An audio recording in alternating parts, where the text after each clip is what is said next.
Speaking of that U.S. England game and the comments, some of the comments that Christian Pulisic and Tim Ream had, it was a very open and honest conversation that they had on their recent podcast. But Christian Pulisic was talking about.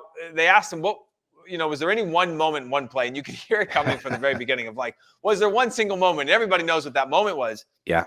And I had said this. He moved like he was offside, like he felt like he was offside, kind of like casually. But he talked about how that was the one play he wished he would have had differently because he felt like it would have all changed everything. But he also quickly killed that and said, like, everything happens for a reason. And, you miss these chances for a reason. We go out in this round for a reason and all those types of things. And he's learning from it. But part two of that he kept focusing on was he quickly moved on from that moment. But then he talked about how he wants to become more clinical. That's the thing that he wants to do in his career, is become more clinical. And it feels like that's a moment that's probably going to stick with him, even though it was on his left foot, like he mentions, and it's a tough finish no matter what. I think that's something that might haunt him or live with him, or at least be a springboard to having some future successes, at another point in his career.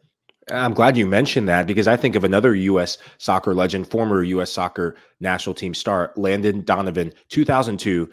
A couple of years younger than Christian Pulisic. He is the young player of the tournament, surprises everyone in the world. Two iconic moments: that first game against Portugal and that header that he scores against Mexico. They are etched in U.S. soccer history. 4 years later, 2006, has one of his worst performances across a 3-game span with U.S. men's national team, and it haunts him. And you could see it in the way it impacted him at club level in Major League Soccer with the LA Galaxy, and you could see it creep in with the men's national team.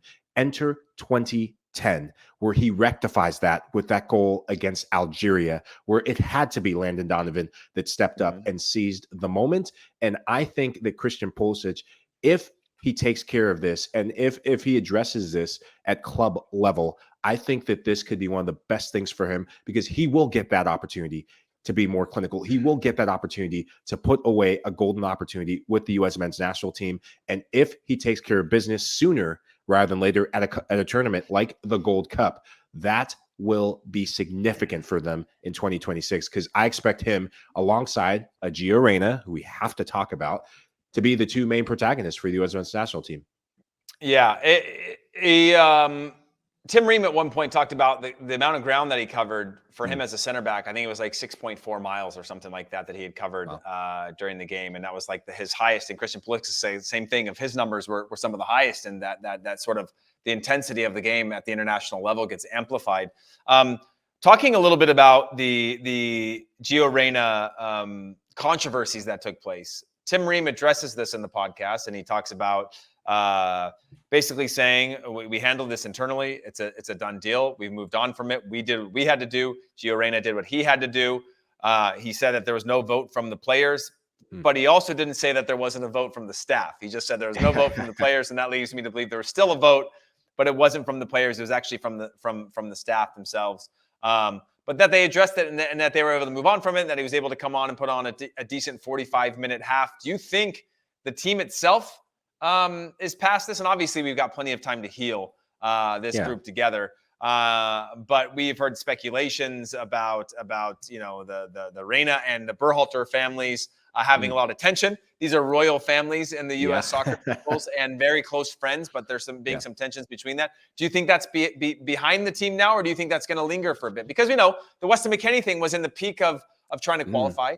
And there was a lot of controversies around that. It felt very selfish given the timing. But the U.S. quickly responded based on his attitude. Do you think, knowing how young Gio Reyna is and how some of this was blown out of the proportion, some of it probably accurate, some of it probably not, do you think the U.S. can move on past this by the next time we get back together?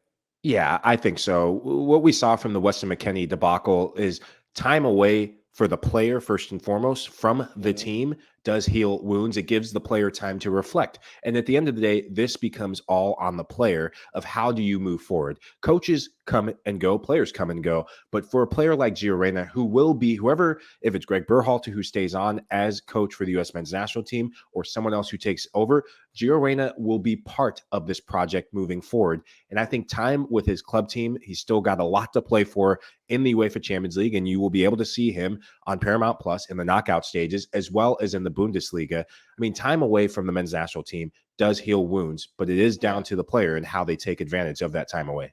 Well, what about Greg Berhalter then? Mm. Obviously, the question then goes like him spilling the beans. Did he take things one step too far? That perhaps he burns some bridges both on the staffing level, on the front office level of U.S. Soccer, on the playing level? Do you think that that's insurmountable? Because there has been. I've talked to a number of players personally who felt the demands of Greg's system were high, and you know how. You and I both know we've played together, we've played in similar systems, we've played against each other, that when the demands are high and it's working, it's worth it, right? Yeah. But when it's not working or you don't have full buy-in from the group, then it just feels very disconnected. Do you think he's lost this group or is it too early to tell what's going to happen? I think we'll find out by the time they get together next if he is still going to be the coach of this team. I think he's put a big dent in trust because as a player, especially as a young player, players nowadays want to feel loved. They want to feel trusted. They want to feel that secure attachment that when you have a good managers, especially from that old school era, they provide that. The best managers around the world provide that sense of trust, that sense of camaraderie and backing against the media. Players nowadays have to deal with social media on top of the regular media to back up their performances or what's going on behind the scenes. I think that that's put a big dent in trust within the group because if you do it to a Gio Reyna, it could be anyone that becomes a bit of the scapegoat. But I think time away for both player and coach will do a lot in helping piece together the group again. Well, I will say this, that in that podcast and I'm maybe our producer will throw it into the group chat here soon, just so I can give you guys the name of it so I don't just keep calling it the podcast. You can go and listen to it yourself. They talked about, they were being asked, both Tim Ream and Christian Pulisic, about their best managers. And they were both talking about how the best managers have this ability to communicate, this ability to build trust, and this ability to just bring people together to communicate clearly. And Christian Pulisic mentioned Frank Lampard as somebody he spoke very highly of during his brief time with him. But do you think some of that was also them saying, perhaps there's other managers, Christian Pulisic did not say Greg Berhalter was his favorite manager coming straight off of a World Cup. I mean, I get it. And they talked about very differently about the club situation, about how you're constantly improving and tinkering with what you have, that an international game is just so much harder to build a team chemistry and an atmosphere and all that type of stuff. Do you think there's anything to do with that? Or are they just speaking openly and honestly about having like what constitutes a good manager in the modern game? I think I'd like to take it more about what constitutes a good manager. I was surprised. I'm with you on that given the freshness of the World Cup, given the intimate experience of a World Cup, you tend to think about the manager you were just with.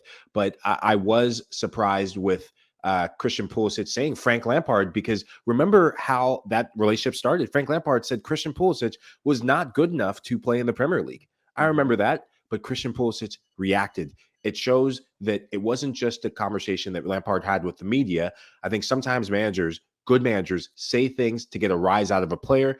And the fact that Pulisic does say Lampard was one of the coaches that he can think of that he has fond memories, it shows in the stats. It shows in his performances.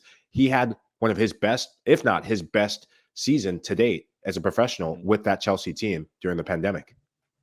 Yeah, and for those of you, by the way, we finally got it. It's thrown into the chat. I Googled it as well. Indirect is what it's called. Indirect with Tim Ream, I believe, and his co-host Steve Schlanger.